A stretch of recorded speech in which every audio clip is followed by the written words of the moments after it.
I'm Renee Pfister. I direct community affairs for Nassau County District Attorney Kathleen Rice, and I'm former chief counsel of the National Treatment Alternatives to Street Crime. And today we have a challenging group of people, highly experienced, to talk about a problem that's extremely serious on Long Island, and I'm talking about the heroin crisis. To my right, we have Jamie Bogenschutz, who is the past president of NAFIS and the current executive director of the Yes Community Counseling Center of Massapequa. Hi, Jamie. Hi, Renee. Hey. And also we have Patricia Hinken, who is the executive director of NAFIS and as also the executive director of the Long Beach Memorial Medical Center Drug and Alcohol Treatment Programs. So, good morning, both of you, Patricia and Jamie.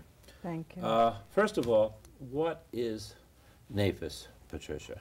Okay, NAFIS stands for the Nassau Alliance for Addiction Services, and we are a organization coalition of 30-plus providers, both treatment and prevention providers in all the communities across Nassau County, including community-based organizations and hospitals. It's really quite a network. Is there also a Suffolk counterpart? Yes, there is. It's called the Quality Consortium of Suffolk County. So they also are a similar organization of treatment and prevention providers in Suffolk County, and we work also closely with them on Long Island region issues. Well, the question that everybody has at this point, given the vast network that you both have been representing and are currently working in, is there a heroin problem on Long Island? Yes, there is. It's a very big growing problem. On Long Island, we, of course, focus on Nassau County, our alliance of treatment and prevention providers. It's mainly been fueled by such an increase in the rise of prescription medicine for pain management, mainly opiates, including like a Vicodin, Percocet, OxyContin. We've seen a trend of increased prescriptions by doctors and also having it diverted onto the street. And we're finding that youth are getting them out of medicine cabinets and they have what's called farm parties and where they take handfuls of pills. And what's happening is that then they are becoming physically dependent upon these medications and then find that they're very expensive. And from there are dealers just waiting to step in and say, okay, heroin is much cheaper. Instead of $40 a pill, you can have it for $7 a bag. And the youth are told that you can just snort it. You don't have to put it with an IV in your arm, so it's not really such a big deal. And then as the more heavily addicted they become, then they say, you know what, if you put it in your arm with a needle, it'll be much better high, and then we just keep a downward spiral, and that's what we're seeing. That's a frightening trend. Jamie, people have said that Massapequa at one time was considered the epicenter.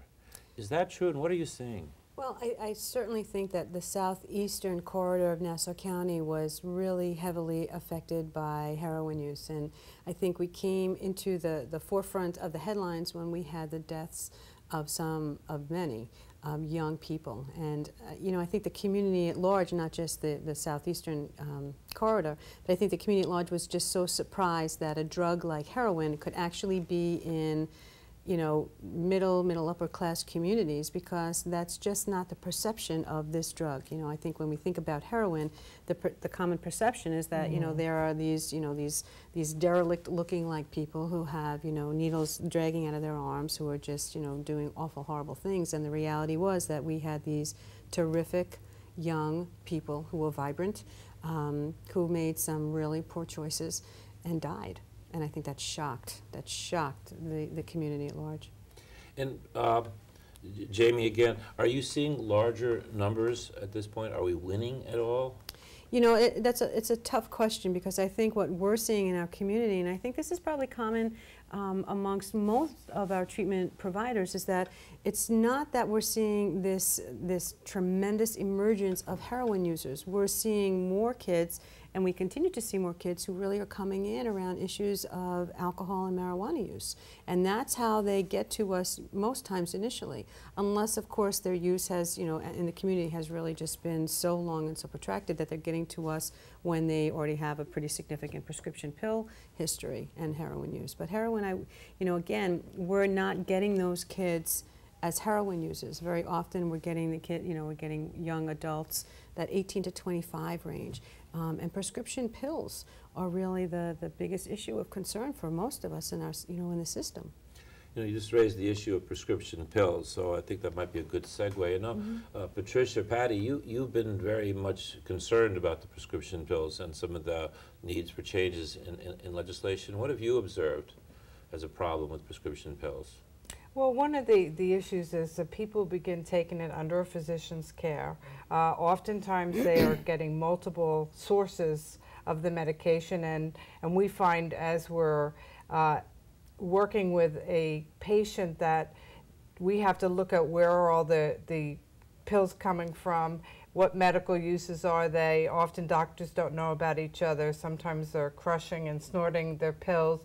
But even doing that, they still feel that, well, if a doctor gave it to me, it's okay. So it's very hard to work through that denial system when someone feels that they have a prescription or a medicine.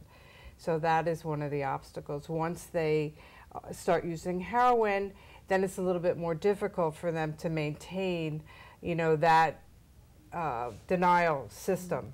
But in Long Beach Medical Center, I'd say maybe because we do have an inpatient detox, that I would say we are seeing an increase in the numbers coming to the hospital of people that are using opiates and heroin. You know, all of us have been in this field for some time. This is not the first time we've seen a wave of substance abuse problems on Long Island. From the 60s when the marijuana first hit, in the 60s, and then the psychedelics, and then the heroin came in for its first round, and then and then later crack, and then cocaine and crack cocaine with the whole disco world, and here we are all over again. What is really different this time around than has been in the past waves of drug abuse that we've seen? Jamie? You know, I think one of the things that Patty touched on, which is a real concern for us, is that number one, certainly the heroin is far more pure than it ever was before, and so the effects of it are much more lethal. And in addition, it's more accessible. You know, kids can get it, and they can get it very cheaply. And so, you know, those are two very, very significant issues that we struggle with all the time. Well, it looks like we've hit on a really good issue, and I think we're going to want to catch up on that again. So we're going to take a little break, and we'll be right back with you.